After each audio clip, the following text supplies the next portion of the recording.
Chapter 1. When Easy felt safer. He said I was too much, too demanding, too hard to love.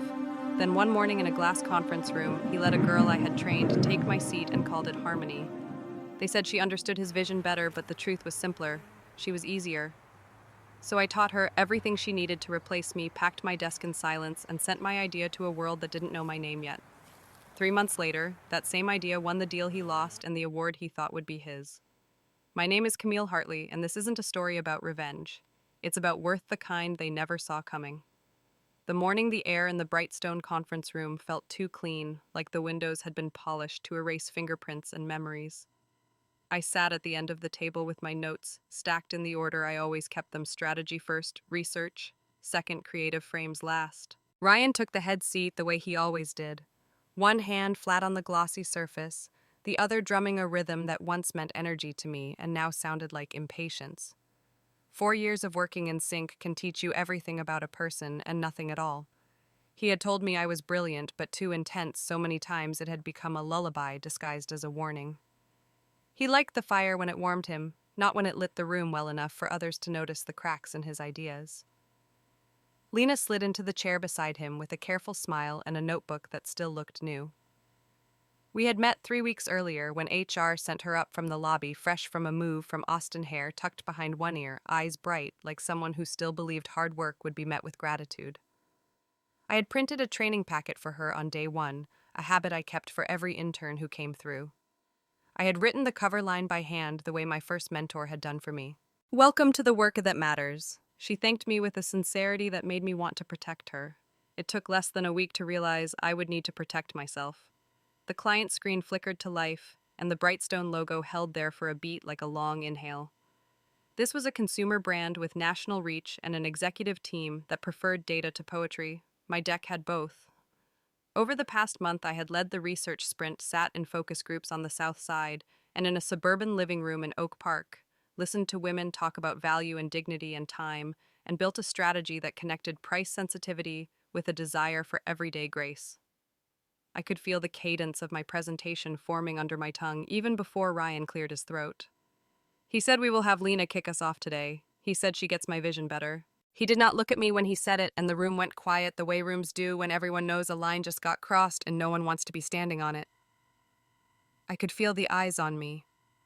The junior strategist across from me held still as if his chair might protest any movement.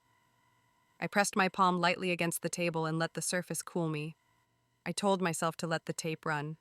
Observe, collect, document. Lena began to speak. She thanked the client team and explained that we had identified a core tension between inflation fatigue and the desire to feel smart at the checkout line. She used phrases I had written in the margin of my research binder. She talked about savoring small victories. She moved into what should have been my section with the smoothness of someone who has been practicing in secret. She was careful and agreeable. She did not make a single controversial recommendation. The creative frames she showed were pages I had assembled 2 nights earlier, stripped of the bolder edges, softened to feel like something that could not offend anyone on a committee. Ryan nodded at every slide. He leaned back when she spoke and leaned forward when the client director did. He never glanced down the table at me. Halfway through, I adjusted my pen and made a small note to myself on the bottom of my pad. Not a theft, a preference. He was choosing comfort over clarity. He was choosing harmony over heat. He was choosing the version of our work that would not force him to advocate when the client shifted in their chairs. When the deck ended, Ryan summarized the next steps and promised a revised timeline by Friday. I added 2 clarifications about sampling methodology and the control market recommendation because not saying them would have been worse. The client lead nodded and said the work felt promising. Promising is what you say when you do not want to kill a room. The call ended, the screen went blank, the room exhaled. I gathered my notes slowly. Ryan said we will take it from here, and I heard the finality in it, like a door closing softly so that only the person left inside can hear the latch. I said I would send the fieldwork transcripts and the pricing elasticity model by end of day. He said that would be helpful. Lena kept her eyes down while she capped her pen. The junior strategist started a sentence he did not finish. Back at my desk, I opened my laptop and sent the files. I labeled them the way I always did, with dates and version numbers and short tags that made sense when you were searching a year later. I added a summary for the client team to keep our track official.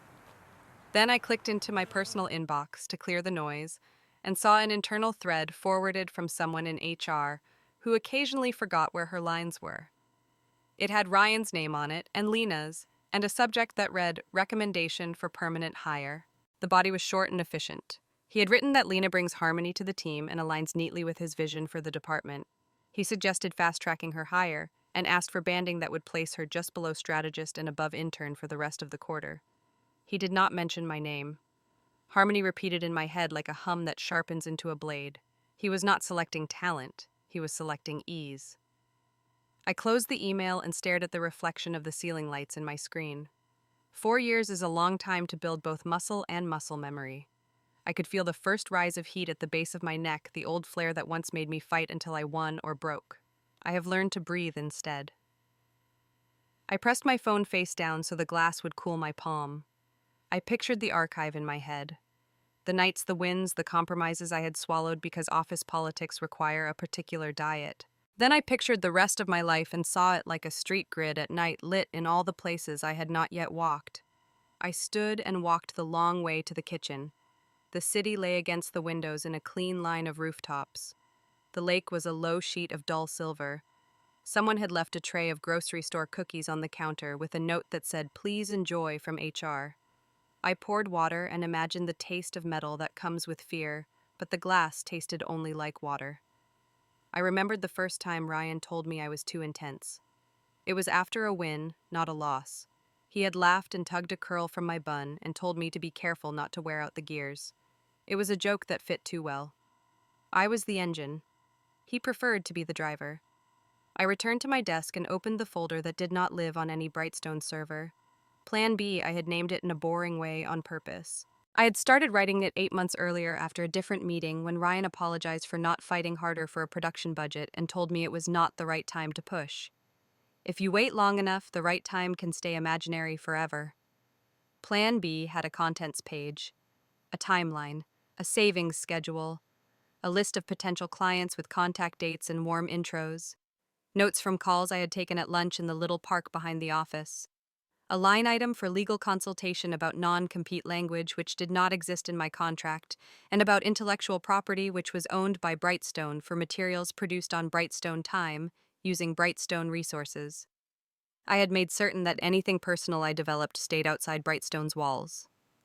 I let the screen fill my vision, and for a minute it felt like oxygen. There is a version of revenge that starts in the throat and goes straight to a raised voice. There is another that starts in the spine and flows to your feet, the one that makes you walk forward and never turn around. I did not want to hurt anyone. I wanted to stop being a landing pad for people who wanted an easy life. My phone buzzed and I glanced at the home screen. Julia's name. We met freshman year at the University of Washington in a seminar where we were the only 2 women who wanted to speak without permission.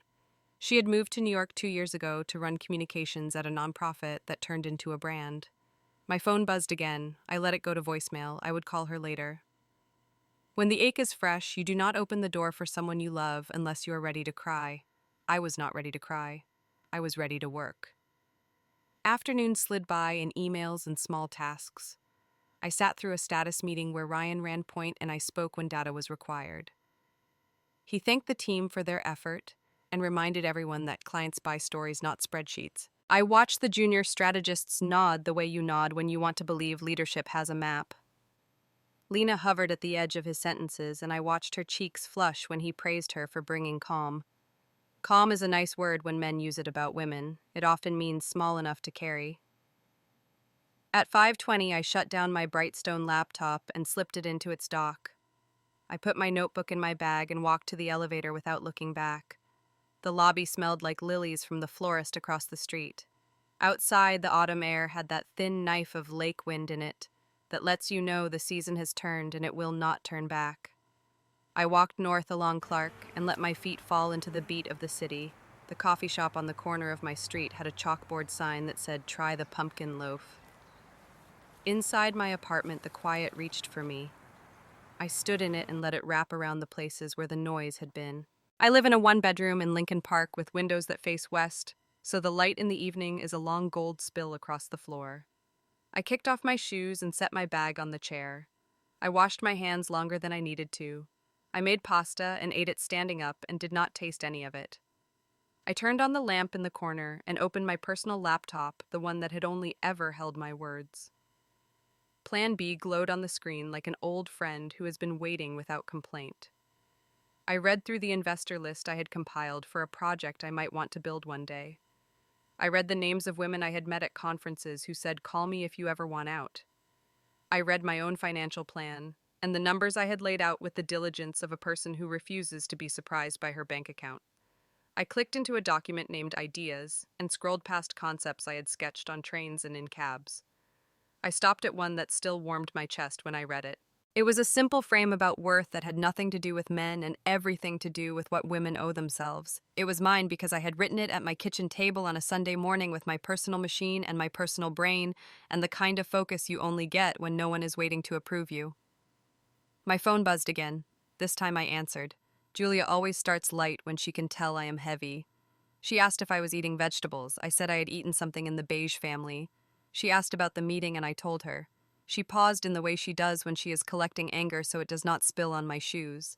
She said, "You do not need to set yourself on fire to keep a room warm." She said, "You know he is choosing easy because it requires less of him." She asked what I wanted to do next. I said I wanted to sleep and then I wanted to build something real that does not require me to shrink. She told me Greyline was running an open creative contest for a global campaign next quarter. She said Evelyn Moore likes work that makes people stand up straighter. She said she could send me the submission link. I said send it.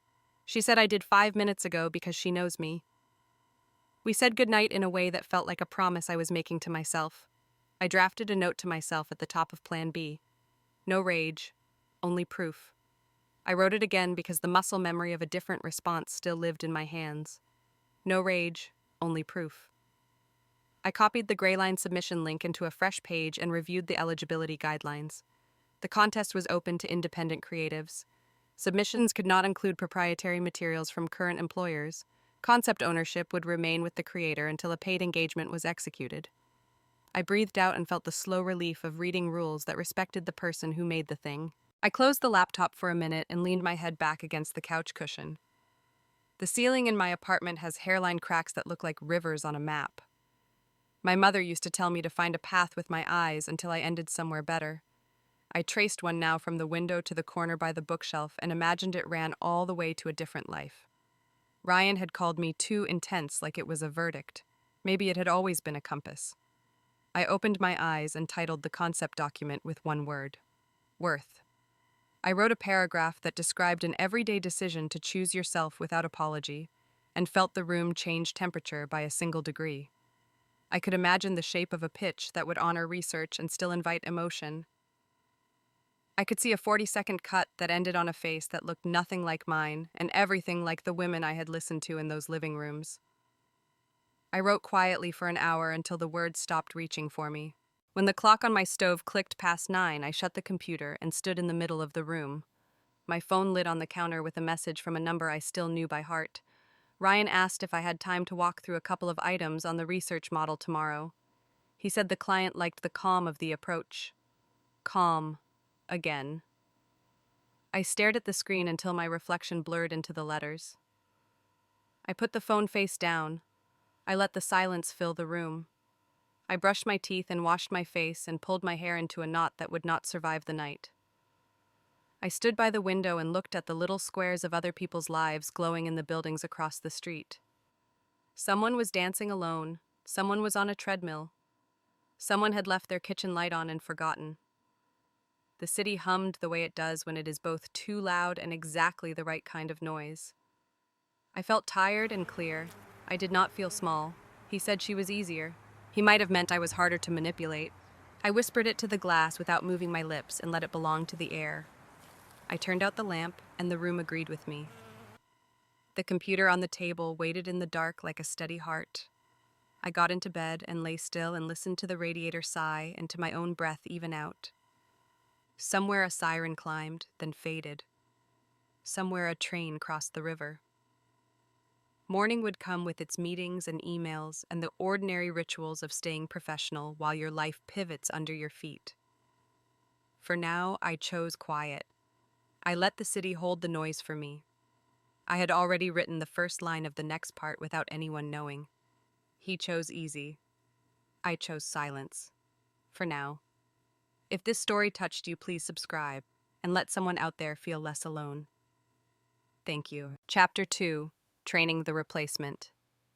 Monday arrived with the kind of flat gray sky that makes the city feel hushed, like the volume has been turned down and everyone is waiting for something to change. I swiped into Brightstone and walked past the giant framed case studies that used to make me proud. The receptionist waved. I smiled back and kept moving. In the elevator, I took a breath and counted to 5, an old habit from college presentations. When the doors opened on our floor, Ryan was already in the glass huddle room with Lena. He lifted his hand, beckoning me in without standing. "We need to move fast," he said.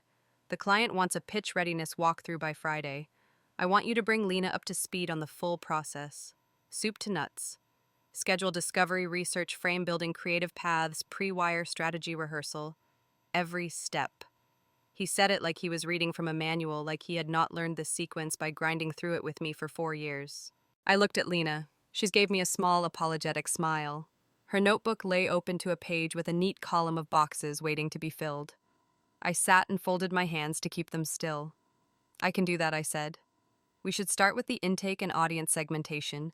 We will map the markets to find 1 primary and 2 secondary personas and align each to a specific message ladder." She wrote quickly, nodding. Ryan watched as if he were assessing equipment being tested on a loading dock. An hour later, I gathered our first set of materials and walked her back to the research room. The walls were covered in pinboards and stickies and printouts layered until they resembled relief maps. I pointed to the sections that mattered. Here are the transcripts. Here are the clips with emotional beats, the ones that made people lean in. Here are the price sensitivity curves. Here are the competitors we study, even if they sell something else because they are winning attention. She asked good questions. She had the look of someone who still believed that rules protect you if you follow them. Mid-morning, the team joined us in the larger conference room for a status check. Ryan stood by the screen with his hands in his pockets, every inch the director. He ran through dates and deliverables and then pivoted to me. "Walk us through the gating milestones," he said. I did, efficient and even. When I finished, he waited a beat, then said he wanted to add something. "You are too detail-oriented," he said, looking at me and then at everyone else. "Clients want comfort." A silence that felt like static settled over the table. I let it stand, and then I spoke as if we were discussing a spreadsheet. Or maybe they want results. Lena glanced down and pushed her pen against the page until the tip left a small dent. The junior strategist coughed into his sleeve. Ryan smiled without warmth. "Comfort gets them to yes," he said. "Results keep them happy later. We need both. That is why Lena will be shadowing end to end." After the meeting, I printed a checklist and handed it to her. I told her she could sit with me during the next client prep call to hear how we pre-wire objections and align with the decision maker. She said thank you, and then she said she hoped this was not awkward. I told her the truth. Awkward is not the word. Necessary is closer. She nodded and looked relieved that I had not made it personal. Young professionals often need permission to keep moving. At lunch, I took my salad to the small park behind the building and called Julia. The wind off the lake turned the trees into 100 green flags. She picked up on the first ring. "Tell me everything," she said. I told her about the morning, about the line in the meeting, about the assignment to train Lena. She listened until I was done. Then she said that I did not need to prove anything in that room anymore. She said I needed to get out. She said she had sent me the Gray Line Open Contest link last night because she knew I would second guess whether it was the right time and she did not want me to miss the window. I asked about eligibility and conflicts. She said submissions had to be original work created outside of current employer resources, and that concept ownership remained with the creator until Gray Line contracted it. "It is clean," she said. I told her I would submit the worth concept. She went quiet for a second, the way she does when she is smiling into the phone. "Then do it," she said. Later that afternoon, she texted me a line. "You do not have to set yourself on fire to keep a conference room warm." I typed back something small and sincere and went to my desk. I spent the early afternoon with Lena walking through the pitch arc we had refined over years. Start with a simple truth and a human moment, tie it to a measurable pain point. Show a path that feels both fresh and safe, ladder each creative path to a specific outcome metric land with an image that lingers. She asked why some of our decks ended with a quiet frame rather than a loud one.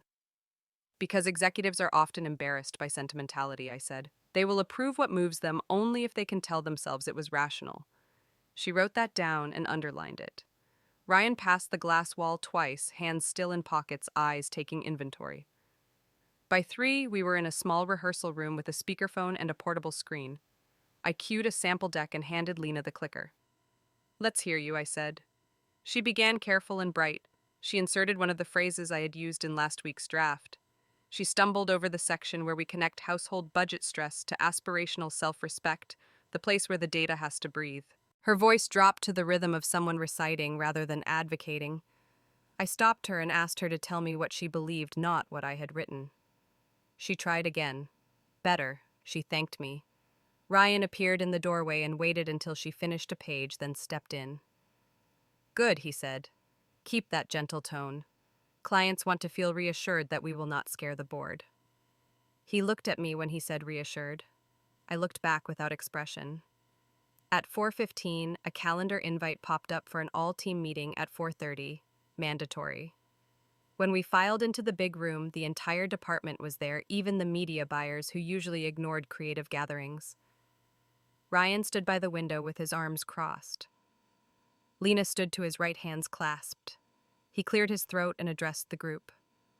To deliver against the new expectations from the client, he said, "We are reassigning the lead for the next phase. Lena will serve as lead on the pitch with my support." The room went still and bright like winter light on ice. The junior strategist looked at me, then at his notepad. The account director blinked in slow motion. My mouth went dry, and then returned to normal. I felt strangely calm, as if the floor had already shifted weeks ago, and I was only now noticing the new horizon line. I nodded once, not to him, but to myself.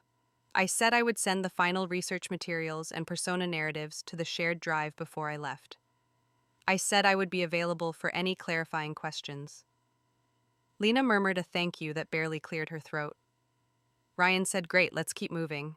And just like that, it was official, a sentence floating on office air. Back at my desk, I opened my drawer and started the small ritual of ending a chapter. I took the plant I had to remind myself to water and placed it in my bag. I slid my notebook in, then my pen.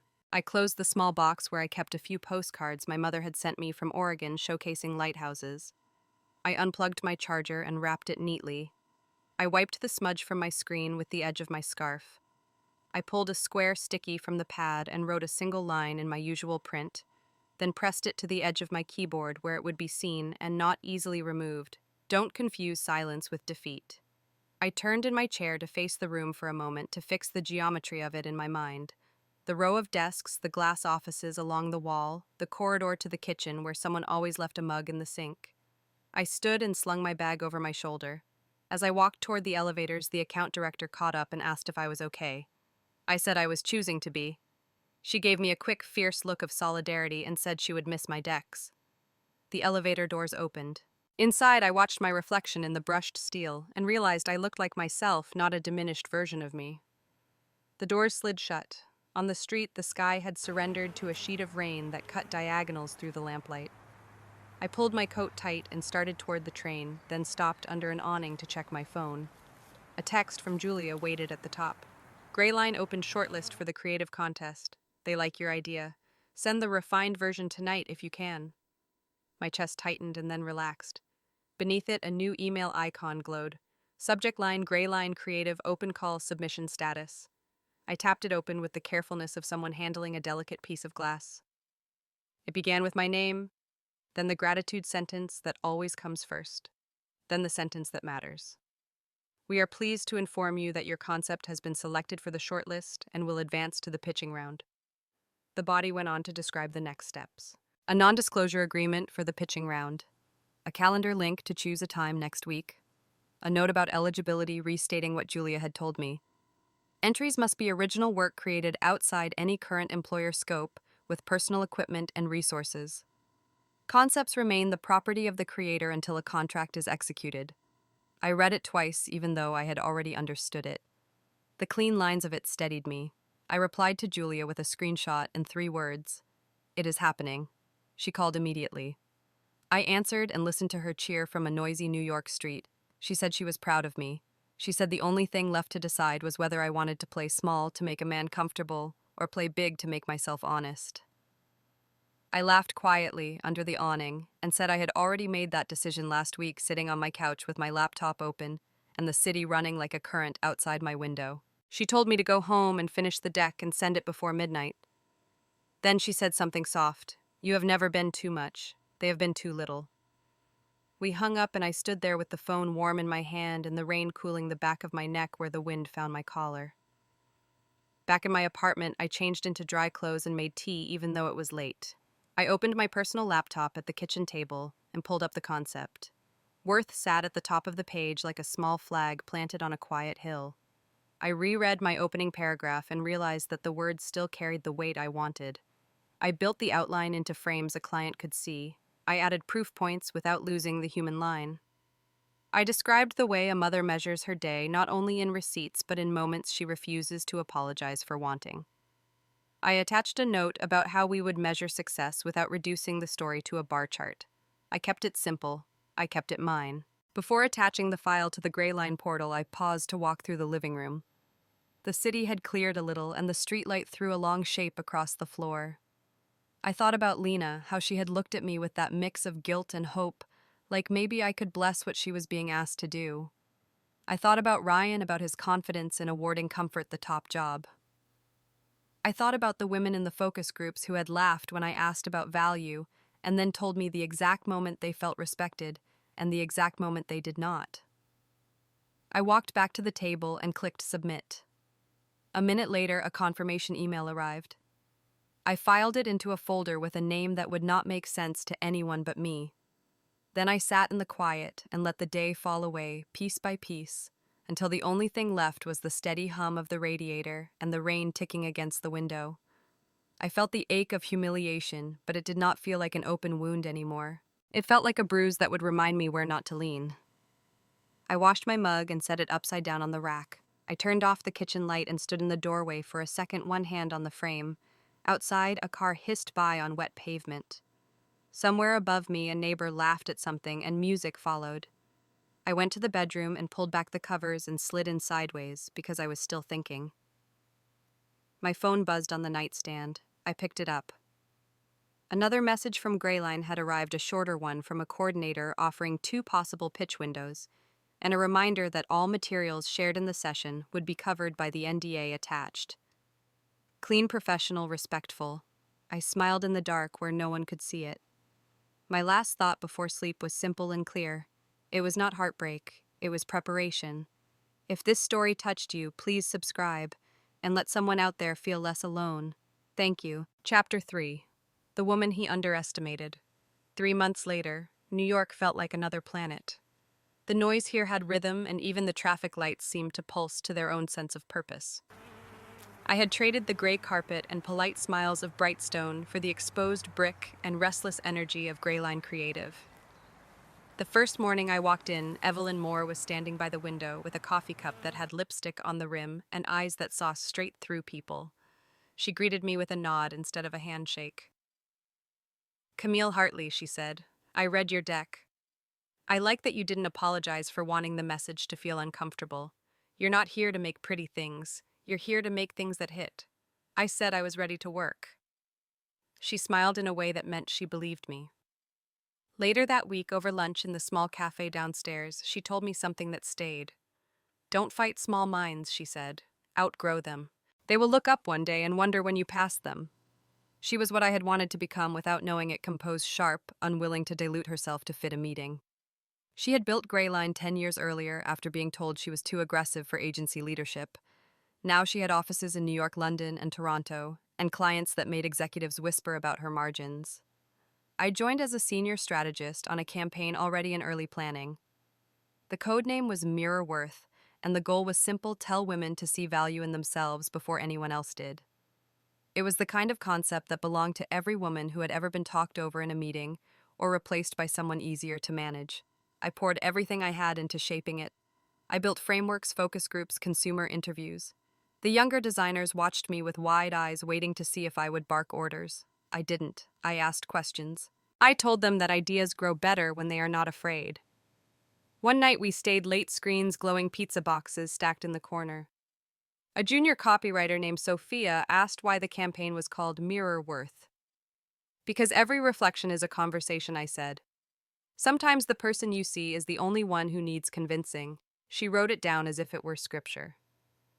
By February, the pitch deck was ready. Evelyn scheduled the presentation for a major cosmetics client whose contract was up for renewal. The budget was enormous. The room would be full of people with pens poised to measure ROI and risk. I loved those rooms. A week before the pitch, I caught a press notice online.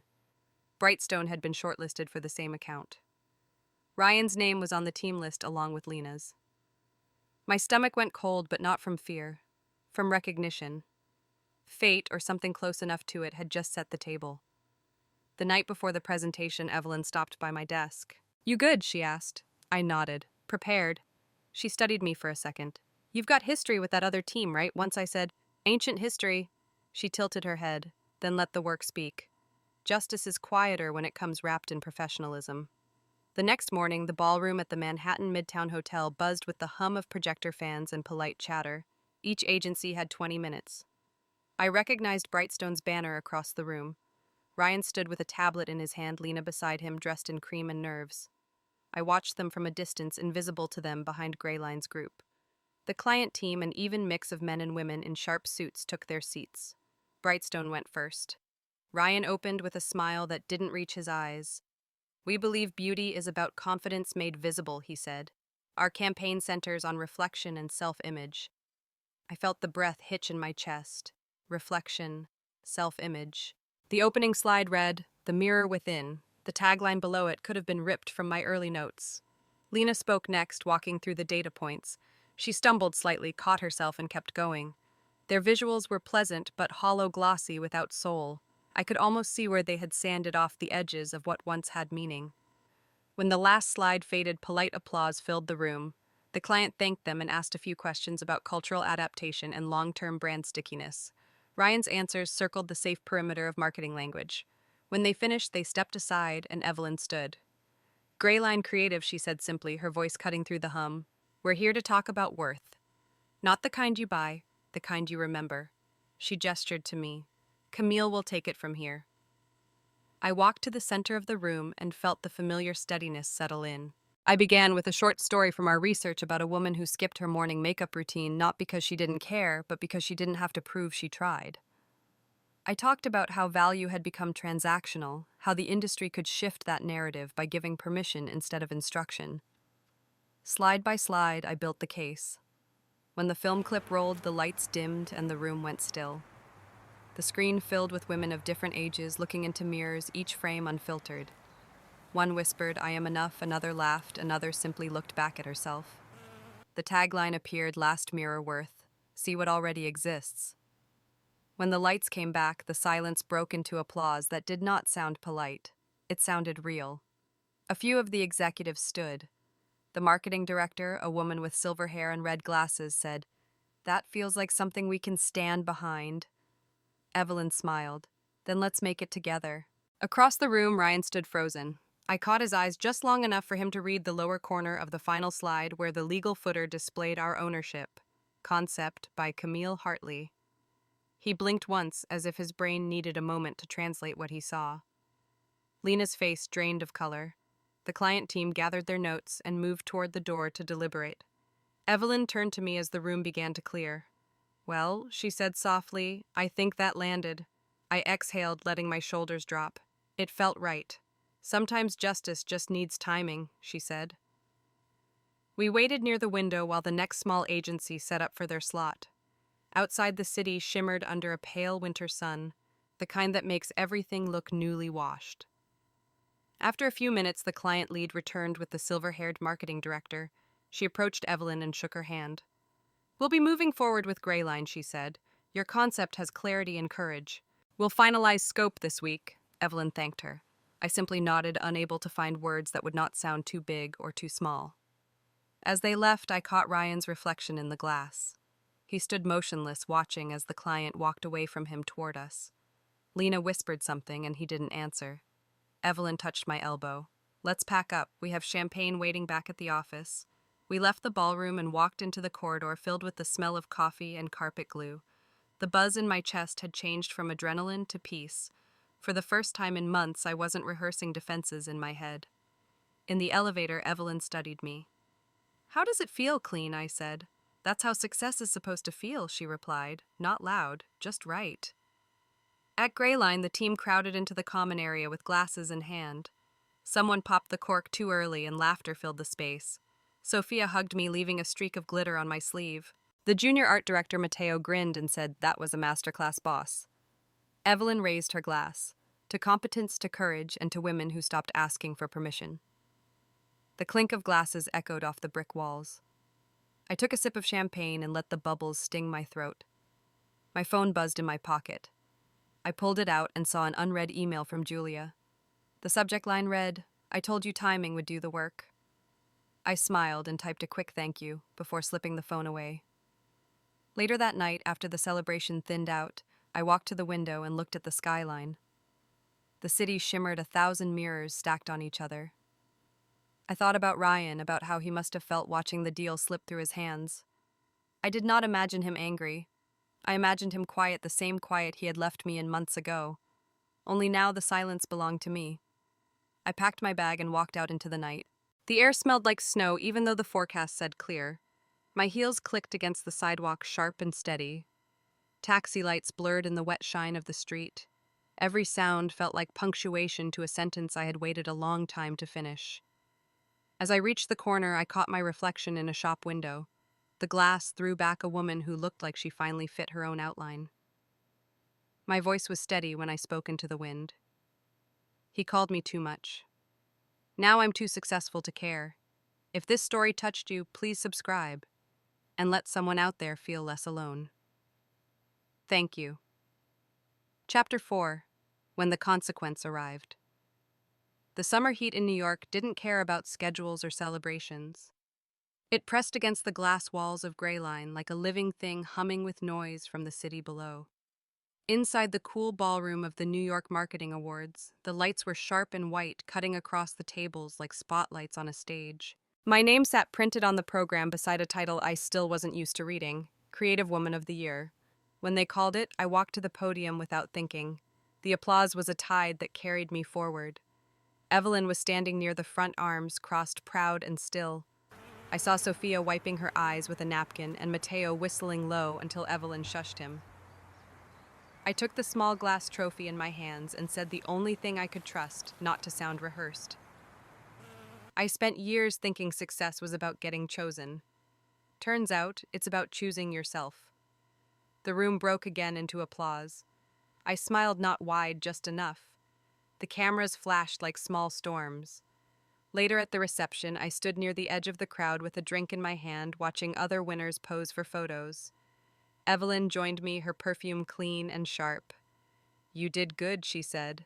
"They like you because you're gracious. They respect you because you're consistent." "Thank you for letting me build something that mattered," she raised an eyebrow. "Letting you built it. I just made sure the room had power." We laughed quietly.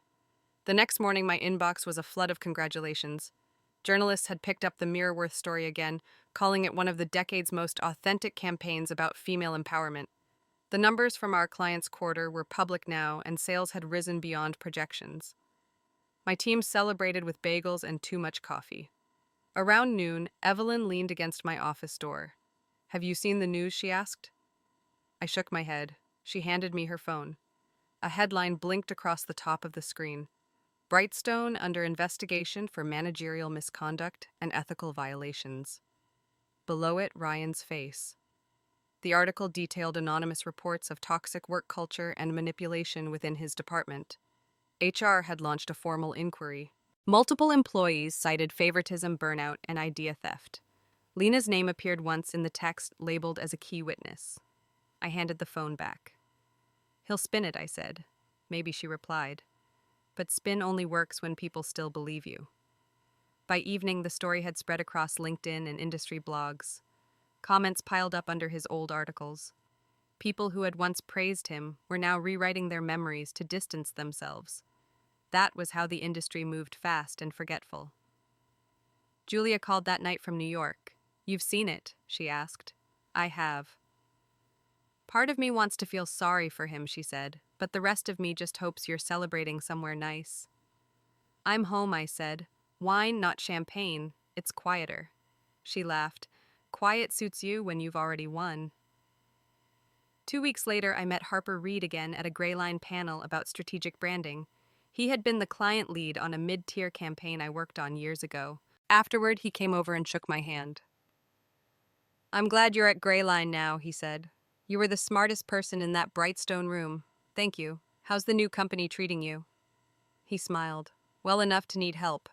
We're planning a long-term brand platform and want a fresh creative strategist to guide it. Are you taking outside projects?" "Depends on the project," I said. "Good," he said, handing me his card. "I'll email you details. I don't think I've ever seen a campaign like Mirror Worth handled with that kind of discipline. Most people would have made it sentimental. You made it inevitable." His compliment landed softer than I expected, without the weight of flirtation or flattery. I pocketed the card and thanked him. When the event ended, I walked with Evelyn to the parking lot. The evening air smelled of summer rain that hadn't yet fallen. She glanced sideways at me. "You know he's going to show up somewhere," she said. "Ryan, men like that don't fade quietly. They look for witnesses to their collapse. I don't owe him an audience." She smiled. "You don't. But if he finds you, remember silence can sound like cruelty to people who built their power on your attention." 3 days later, she was proven right.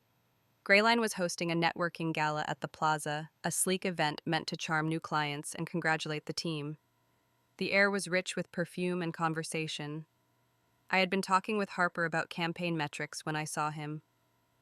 Ryan stood near the far end of the ballroom, hands in his pockets, eyes scanning the room like someone deciding whether to stay or run. His suit looked a little loose, the kind that doesn't fit because the tailor hasn't been paid yet. Harper was still speaking when I felt Ryan's gaze land on me. I excused myself politely and stepped toward the hallway lined with gold-framed mirrors. I didn't stop walking until I reached the quieter side of the corridor where the air smelled faintly of lilies from the centerpieces. "Camille." His voice came from behind me, a sound I had trained myself to forget. I turned. "You win," he said. "But you don't have to humiliate me." "I didn't," I said. "You did that to yourself." He looked older somehow, or maybe just smaller. The press twisted it. HR needed a scapegoat. I gave too much trust to the wrong people. "You mean Lena?" I said. He flinched. She wasn't ready. I tried to help her. She turned on me when things got hard. I tilted my head. "You told everyone I was too much, and now you're angry that someone else was too little. Sounds like balance found you anyway." His jaw tightened. He took a step closer. "We were good together," he said. I shook my head. "We were productive. That's not the same thing." He reached out as if to touch my hand. I didn't move. "You didn't choose her because she was better," I said quietly. "You chose her because she was easier. But I'm not meant to be easy. I'm meant to be worth it."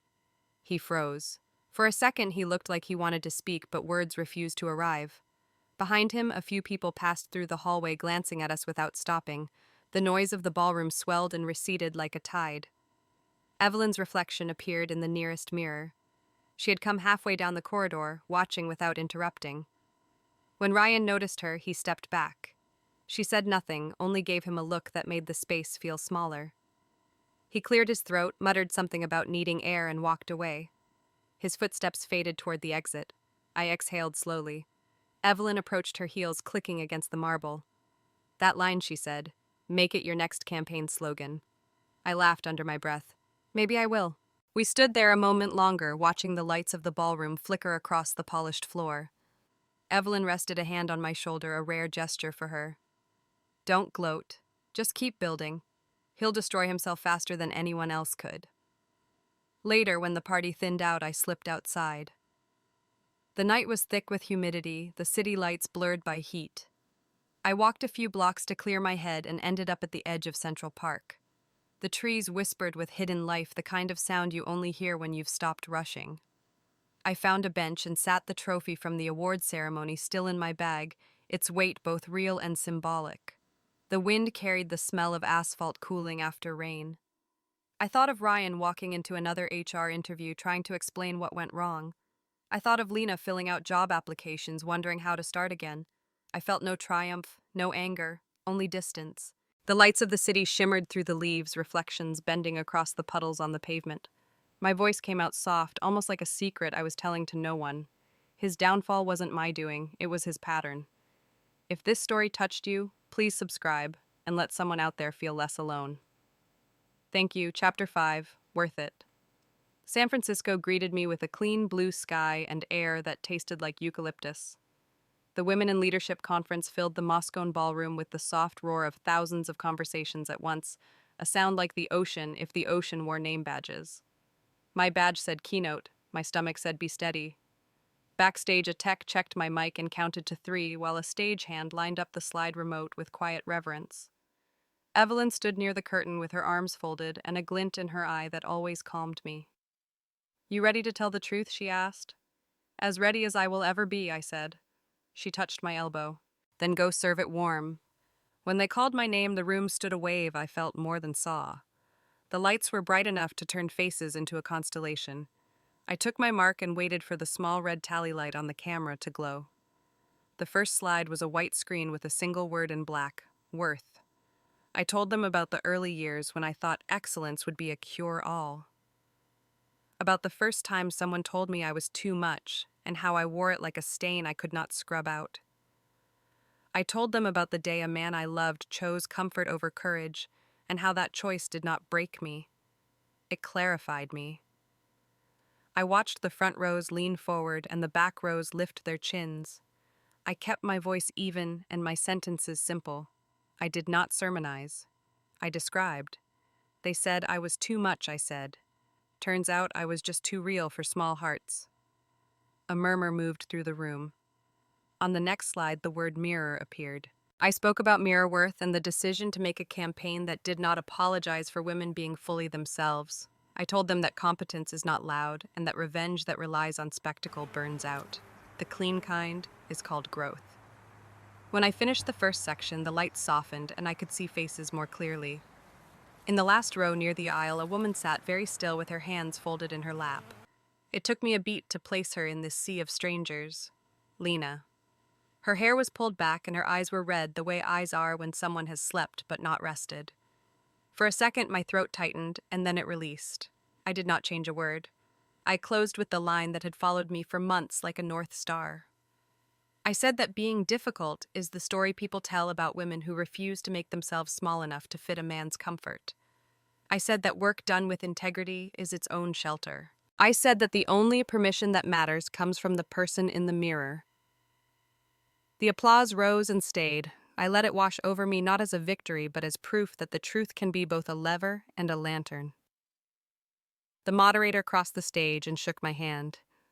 We took a short photo with the conference logo behind us, and then I stepped off into the wings, my heart steady, my breath quiet. Backstage smelled like coffee and tape and flowers that had seen better hours. Julia reached me first. She had flown in from New York on a red-eye and still looked like the kind of woman who could command a room in her sleep. You did it, she said, and her voice broke on the last word. You did not just prove him wrong, you proved yourself right. I put my arms around her and felt the relief that comes only when someone who knows the whole story witnesses the newest chapter in person. She pulled back and wiped her mascara with the side of her finger. You were always going to get here, she said. You just needed a stage big enough to fit the truth. Harper appeared next with a slim wrapped frame in his hands, sheepish like a man who is about to give a gift he hopes is right. Before the next panel steals you, he said, I wanted you to have this. I opened the paper and found a matte print with a clean sans serif line in the center. She was never too much. They were simply not enough. I laughed softly. You remembered, I said. I write down the good ones, he said. Also, my creative director told me to bring an actual present and not just a compliment. How is the platform project, I asked. Alive and on schedule, he said.